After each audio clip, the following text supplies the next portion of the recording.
OLXga qachon asos solindi? Qaysi platformasi nechta mamlakatda bor? Biz uni ko'lamini, uni darajasini tushuntirib beraylik odamlarga. OLX platformasi 2000-yillarda o'rtalarida Braziliyada paydo bo'lgan. OLX degani online exchange, ya'ni online almashuv degan so'zlarning qisqartirmasi.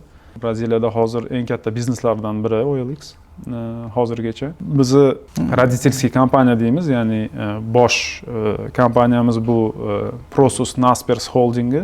Janubiy Afrikada joylashgan, lekin ko'proq Gollandiyada biznes bo'lganligi uchun ularni Головной ofisi Amsterdamda. Ular shu OLX Braziliya kompaniyasini sotib olishga qaror qilishgan. Chunki Naspers Prosus kompaniyasining asosiy yo'nalishlaridan biri bu media bo'lgan. Ya'ni media, internet, ya'ni publishing deydi, ya'ni jurnallar shu vaqtda chop etish, gazeta, jurnal va hokazo.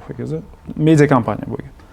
Hozir ham media kompaniya, lekin ko'proq hozir internet kompaniya, holding hisoblanadi. Keyinchalik shu Braziliyani olib, ularning platformasini yengil, oson ishlashi, odamlarga qulay bo'lganligi uchun konsepsiyani olib boshqa mamlakatlarga tatbiq etishni boshlagan. Birinchi Yevropadan boshlashgan, ko'proq